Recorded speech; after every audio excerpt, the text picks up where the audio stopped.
Your jobs. Tell us about your jobs. Your businesses.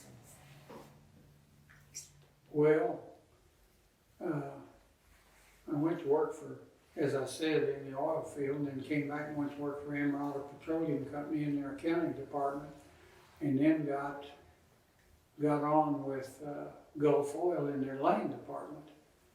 And I made 2 or 3 trips for Gulf around to their field offices, training people. And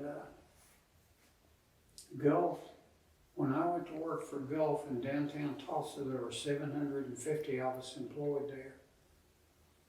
A year later, they decided to decentralize, and they wanted me to go to Wichita, Kansas.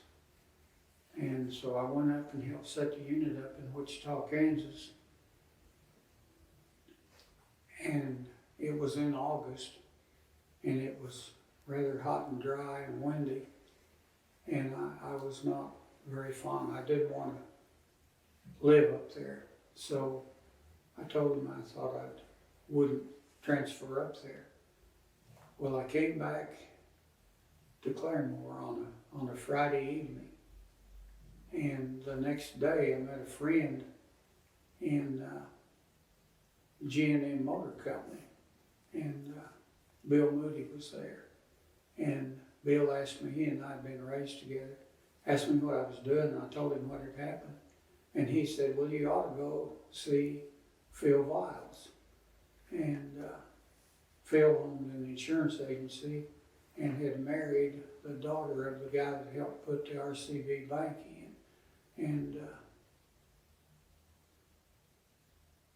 that he had hired a fellow by the name of Joe Martin. And Joe had passed on, he might be looking for somebody. So I went down on Monday and talked to Phil, and one thing led to another, and we made a deal. And I went to work for him. And I might add that I went to work for a little less than half of what I was making with Gulf Oil. And that reminds me of something else. Another fellow and I, a fellow named Warren Johnson, who has passed on, he and I started a welcome wagon here in Claremore. And we went out and got clients. If somebody new moved to town, we could go down to the city hall, get the new hookups for the week, then we'd call on them on the weekends, and we would take them little certificates where they could go in places. And for example, we had a service station and a place that did oil jobs and lube change, and they would give them a free oil change to get acquainted and try to get them to become customers. And we did that, and then it got, Warren came back and got involved in an abstract, bought an abstract company here, and I was working for Phil, and it just, we had to shut it down, and we couldn't even give it to anybody else and let them take it over. And we made some pretty good money from people. We'd make a call and make $10 or $12 for calling on a family. Well, back in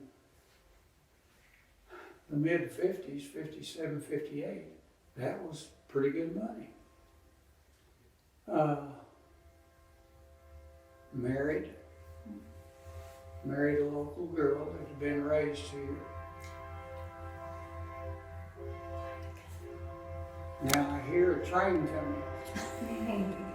And I want to mention those trains. Back to the trains, a train just went through. And I remember I was at school one time talking to some of the young folks in a nature similar to this.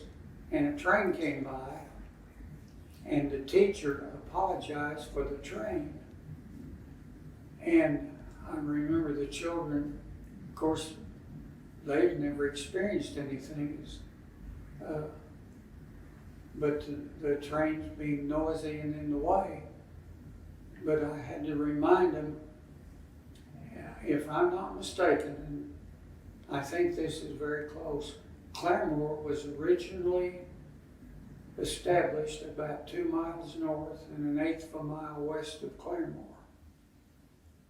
When the trains crossed down here, the 2 tracks came in, those people couldn't wait to move down here right next to them because there was probably 2 trains a day coming through, and it brought all of their stuff to them, and they had horses and wagons. Well, with cars and everything the way it is now, and 40 trains a day, it's a little different. But the trains didn't come to us. Our ancestors, in my opinion, came to the trains.